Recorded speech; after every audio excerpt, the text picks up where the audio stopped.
Assalamualaikum warahmatullahi wabarakatuh. Perkenalkan, kami dari kelompok 4 akan mempresentasikan materi tentang laporan keuangan fiskal, pajak kini, dan pajak tangguhan. Sebelumnya, perkenalkan anggota kelompok kami. Yang pertama yaitu Karisma Zega Cinta Farera, yang kedua Dela Eka Ningrum, yang ketiga saya Jihan Eri Lydia Kumalasari. Laporan keuangan fiskal adalah laporan keuangan yang disusun sesuai peraturan perpajakan dan digunakan untuk keperluan perhitungan pajak.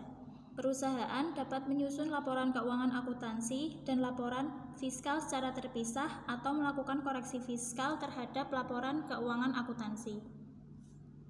Standar akuntansi keuangan. Dalam rangka dasar standar akuntansi keuangan disebutkan bahwa tujuan laporan keuangan adalah menyediakan informasi yang menyangkut posisi keuangan, kinerja, serta perubahan posisi keuangan suatu perusahaan yang bermanfaat bagi sejumlah besar pemakai dalam pengambilan keputusan ekonomi. 1. Penghasilan. Penghasilan adalah penambahan aset atau penurunan kewajiban yang mengakibatkan kenaikan ekuitas yang tidak berasal dari kontribusi penanaman modal.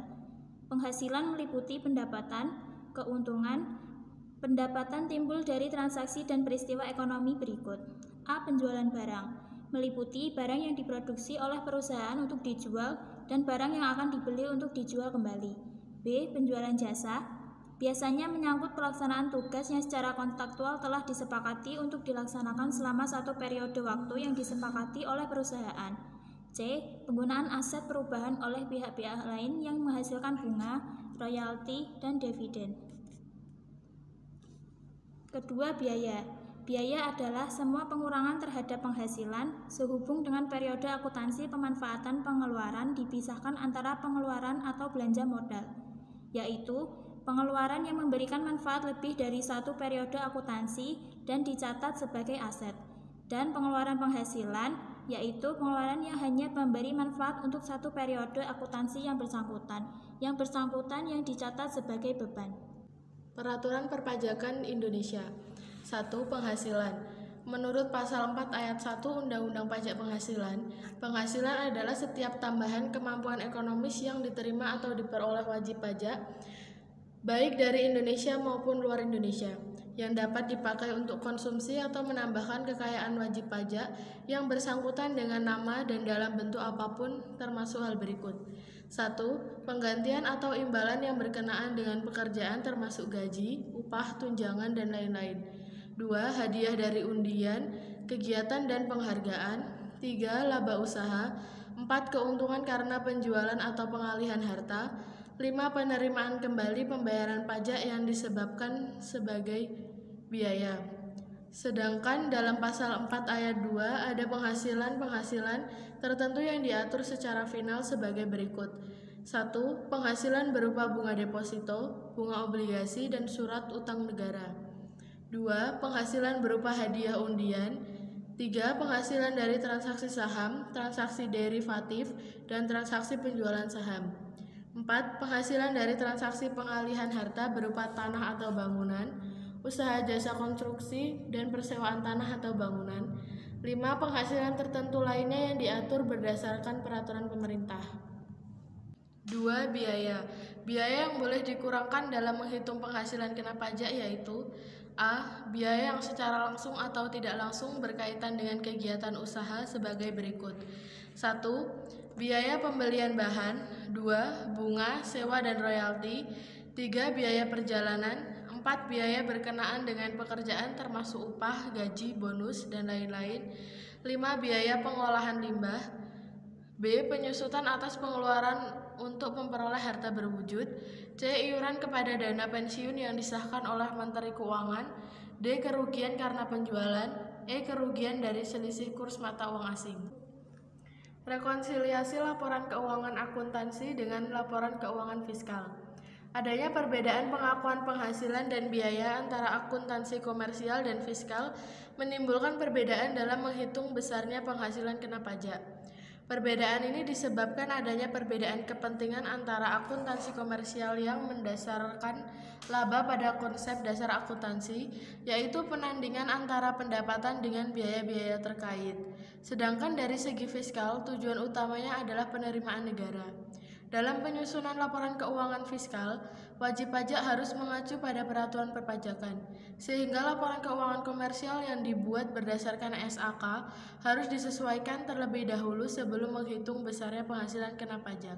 Penyebab perbedaan akuntansi pajak dengan akuntansi komersial.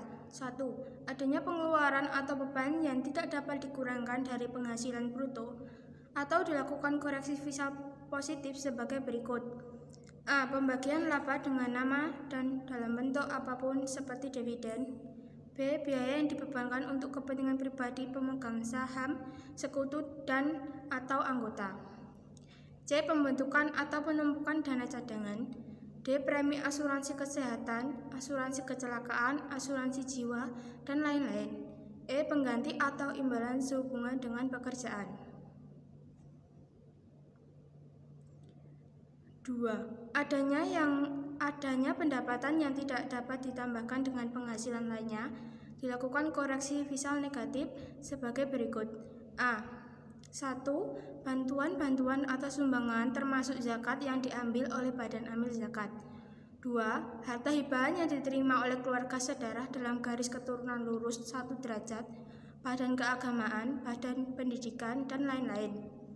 B. Warisan. C. Harta termasuk setoran tunai yang diterima badan sebagai pengganti saham atau penyertaan modal. D. Penggantian atau imbalan sehubungan dengan pekerjaan yang diperoleh dalam bentuk natura atau kenikmatan dari wajib pajak atau pemerintah. E. Pembayaran dari perusahaan asuransi kepada orang pribadi. 3. Adanya transaksi yang terutang pajak namun tidak atau belum tercatat sebagai penghasilan yang berkaitan dengan PPN, dilakukan koreksi fiskal positif sebagai berikut. A. Pemakaian sendiri dan pemberian cuma-cuma barang kena pajak atau BKP oleh pengusaha kena pajak atau PKP. B. Penyerahan barang kena pajak dari pusat ke cabang atau sebaliknya. C. Penyerahan barang kena pajak secara konsinyasi. D. Penyerahan barang kena pajak antar divisi dalam suatu perusahaan terpadu sepanjang divisi tersebut terletak di wilayah kantor pembayaran pajak atau KPP yang berbeda. Pajak kini atau current tax adalah jumlah pajak yang harus dibayar oleh wajib pajak. Jumlah pajak ini harus dihitung sendiri oleh wajib pajak berdasarkan penghasilan kena pajak dikalikan dengan tarif pajak, kemudian dibayar sendiri dan dilaporkan dalam surat pemberitahuan atau SPT sesuai dengan peraturan perundang-undangan pajak yang berlaku. Perhitungan pajak kini. Pajak kini adalah beban pajak penghasilan perusahaan badan yang dihitung berdasarkan tarif pajak penghasilan dikalikan dengan laba fiskal, yaitu laba akuntansi yang telah dikoreksi agar sesuai dengan ketentuan perpajakan. Pajak tangguhan dalam PSAK nomor 46 tentang akuntansi pajak penghasilan. Pajak tangguhan memerlukan bagian yang cukup sulit dipelajari yang dipahami karena pengakuan pajak tangguhan bisa membawa akibat terhadap berkurangnya laba bersih jika ada pengakuan dengan beban pajak tangguhan. Sebaliknya bisa juga berdampak terhadap berkurangnya rugi bersih jika ada pengakuan manfaat pajak tangguhan. Pengakuan pajak tangguhan. Apabila pada masa mendatang akan terjadi pembayaran pajak yang lebih besar, maka berdasarkan standar akuntansi yang berlaku umum harus diakui sebagai suatu kewajiban. Kewajiban didefinisikan sebagai suatu kemungkinan adanya pengorbanan ekonomi pada masa yang akan datang yang muncul dari kewajiban masa kini. Suatu entitas untuk menyerahkan aset kepada entitas-entitas lainnya sebagai akibat kejadian masa lalu. Cukup sekian presentasi dari kelompok kami. Bila ada kurang dan lebihnya, mohon maaf. Wassalamualaikum warahmatullahi wabarakatuh.